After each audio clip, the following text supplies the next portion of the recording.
सलाउद्दीन ओवैसी जी। बहुत शुक्रिया जनाब चेयरमैन साहब। मैं सदर जमहूरिया के खुतबे के मोशन के खिलाफ बोलने के लिए खड़ा हुआ हूँ और मैं अपनी बात का आगाज़ उस मुल्क का नाम लेकर करना चाहता हूँ जिसका नाम लेने से हमारे मुल्क के वज़ीर आज़म डरते हैं और कांपते हैं। उस मुल्क का नाम चाइना है और इस चीन ने 45 साल के बाद भारत और चीन की सरहद पर हमारे 20 सिपाहियों को मार दिया और उनकी मौत, उनकी शहादत रायगा जाने दे रही हुकूमत। जिस मुकाम पर इनको मारा गया था उस मुकाम पर आज भारत की फौज PP4 PP8 तक हम पेट्रोलिंग नहीं कर सकते। आज अरुणाचल प्रदेश में चीन, भारत के LAC में चीन ने गांव को बसा दिया। ये सरकार चीन से लफ्जी तौर पर इस बात का एहतजाज करने की ताकत नहीं रख सकती कि आपने भारत के LAC के अंदर एक गांव को बना दिया। नकुला सिकम में चीन घुस रहा है। आखिर क्या डर है उस हुकूमत को और खास तौर से वजीर आजम को कि वो चीन का नाम लेने से डरते हैं? भाई, मुल्क की सालिमियत का मसला है। मुल्क की जमीन पर चीन कब्जा करते जा रहा है और भारत के वजीर आजम चीन का नाम नहीं लेते। मैं उम्मीद करता हूं कि जब वजीर आजम अपना रिप्लाई देंगे तो वो हिम्मत दिखाएंगे और चीन का नाम लेकर कहेंगे कि चीन यहां पर इन जगहों पर घुसा हुआ है।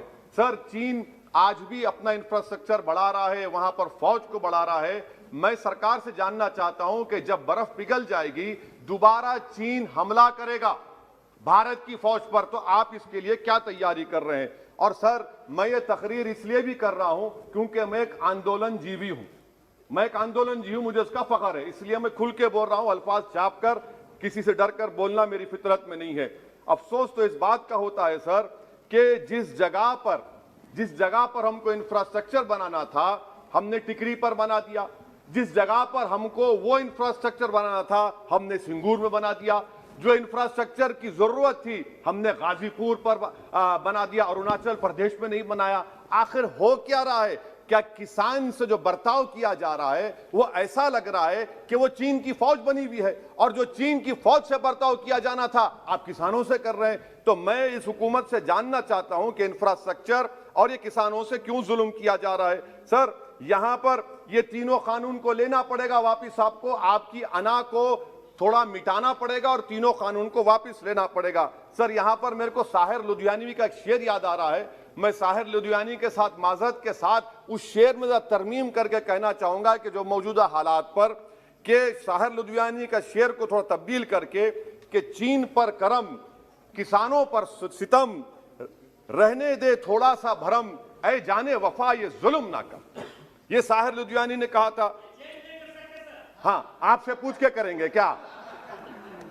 आप तो टुट्टे शायर हैं, ना शायरी आती आपको, ना ज़ौक़ है, ना कुछ है, बोले जाते हैं, क्या क्या बोलते हैं आपको ही मालूम।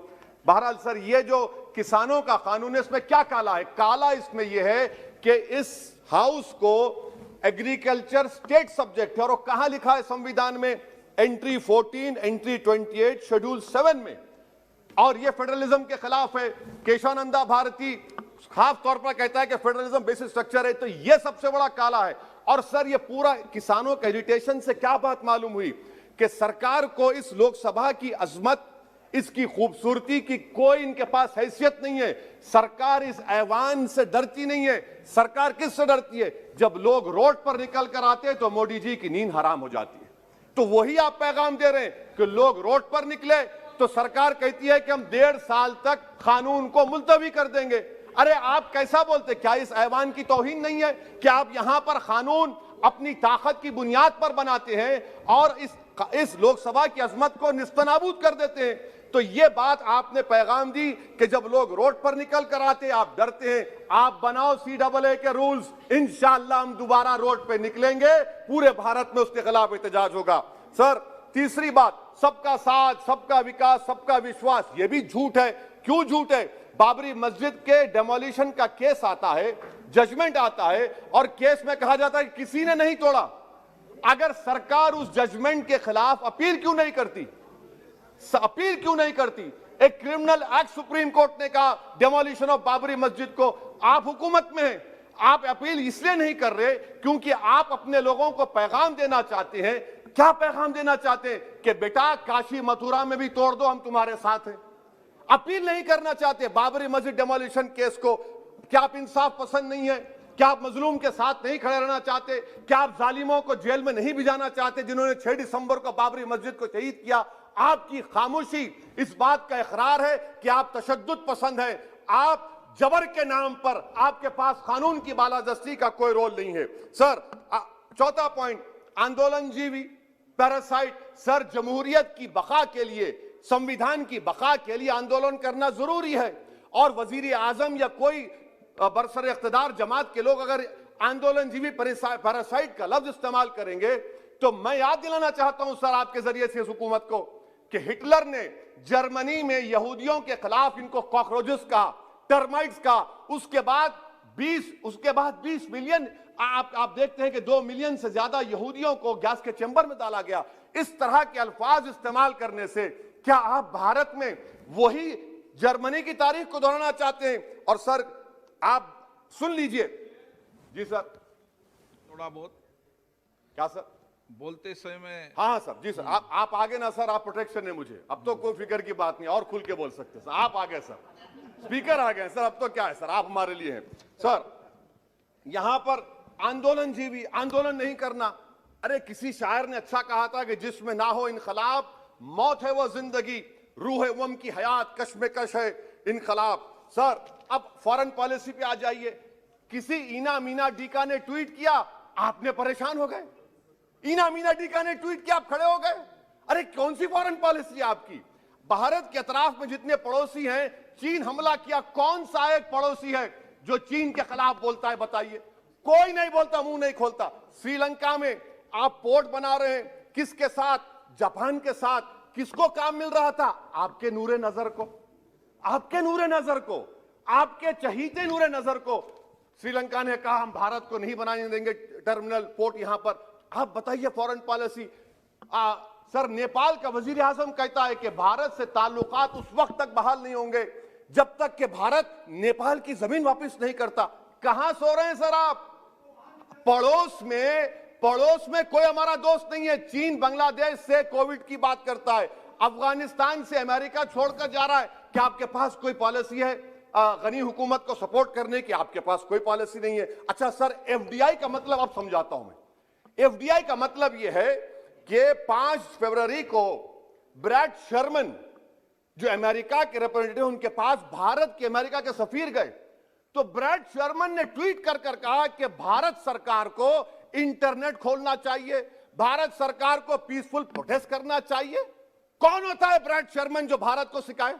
ये एफडीआई है। और भारत सरकार का डिप्लोमेट, एम्बेसडर बैठकर उनका लेक्चर सुनता है, और उसके बाद क्या होता? 3 दिन के बाद आप कश्मीर में इंटरनेट खोल देते हैं। ये आप एफडीआई कर रहे हैं, हम नहीं कर रहे हैं। अच्छा, बात कश्मीर की आई। कौन है इम्तियाज, कौन है अबरार, कौन है इब्रार? इनको शोपियान में एनकाउंटर पर मार दिया गया, प्रूव हो गया। और ब्रिगेडियर आरा सेक्टर का जिसने इनको टेररिस्ट कहकर मारा, उसको अवार्ड देते हैं आप। सर, इन मरने वाले कश्मीरियों के लिए कौन रोएगा? क्या वजीर आजम रोएंगे? क्या वजीर आजम रोएंगे? क्या कोई रोएगा? अच्छा सर, एक और बात सर, एक और बात। हाँ, एक और बात आई कि शादी के घर में गुस्सा होता है। अरे कौन सी शादी की बारात है कि 18 लाख करोड़ टैक्स मिलता है और 36 लाख करोड़ ये सरकार खर्चती है? क्या शादी कर रहे हैं आप? वाह वाह, माने वाकई में आपकी इकोनॉमिक पॉलिसी को सलाम कि 18 लाख करोड़ टैक्स में मिलते हैं, 36 लाख आप लोग शादी में खर्चते हैं। मुबारक हो आपको, बड़ी शानदार घर है ये शादी का। अच्छा सर, दिल्ली का लॉ एंड ऑर्डर, 1 साल में 3 बड़े दंगे हो गए। एडवोकेट्स पुलिस, उसके बाद CAA का राइट हुए 50 से ज्यादा, उसमें लोग मारे गए। 20 से ज्यादा मसाजिद को नुकसान जला दिया गया। 26 जनवरी। सर, क्या ये सरकार जिम्मेदार नहीं है? 2 मिनट सर, क्या ये सरकार जिम्मेदार नहीं है? आपकी सरकार है, आपका होम मिनिस्टर, आप रोक नहीं पा रहे। आपकी कमजोरी और आपकी नादानी की वजह से, आप में दूरअंदेशी नहीं है, आप उसको अलाउ कर रहे हैं। और फैजान के कातिल कौन है? क्यों नहीं पकड़ा फैजान के कातिल को आपने अब तक? जिन बच्चों को रोड पर मारा जा रहा था, जनगण मन बोला जा रहा था, एक तरफ तब तक नहीं पकड़े आप। अच्छा सर, आखिर में मैं आपको याद दिलाना चाहता हूं कि इसमें एस्पिरेशनल डिस्ट्रिक्ट्स 11 में से 20 बैकवर्ड डिस्ट्रिक्ट्स नीति आयोग के सीमांचल मुस्लिम डोमिनेटेड है सर। सीमांचल में कटिहार, पूर्णिया, अररिया है। सर, पूर्णिया का एयरपोर्ट सिविल टर्मिनल का काम क्यों नहीं होता सर? अब आ जाइए सर माइनॉरिटीज पर। 3 स्कॉलरशिप स्कीमें मैं पुकार रहा हूं, मुतालिबा कर रहा हूं कि डिमांड ड्रिवन करो। सरकार ने 2020-21 में 3 स्कॉलरशिप के लिए 2265 करोड़ का ऐलान किया। कितने पैसे आपने दिए? सबका साथ, सबका विकास, सबका विश्वास, 436 करोड़ रुपए। किसको झूठ बना रहे हैं आप? पढ़िए आप लोग। अच्छा सर, उसके बाद आप देखिए कि कितने लोगों को कितने माइनॉरिटी स्कॉलरशिप नहीं मिली। 42,36,000 माइनॉरिटी स्कॉलरशिप नहीं मिली। और सबसे ज्यादा इलिटरेसी मुसलमानों की है, लेडीज की है। आप बोलते नहीं है। इसीलिए सर मैं आखिर में आपके जरिए से हुकूमत से अपील कर रहा हूं कि आंदोलन होगा, नाइंसाफी के खिलाफ आवाज उठेगी, संविधान को बचाया जाएगा। नरेंद्र मोदी भारत के वजीर आजम है, दिल्ली सल्तनत के बादशाह या जहांपना नहीं है। जिल्ले-इलाही का दौर खत्म हो चुका है, जहांपना का दौर खत्म हो चुका है। मोदी की आंखों में आंखें डालकर उनकी गलतियों को बोला जाएगा। इसलिए शायर ने कहा था कि जो चुप रहेगी ज़बान खंजर, लहू पुकारेगा आस्ती का। बहुत बहुत शुक्रिया सर। श्री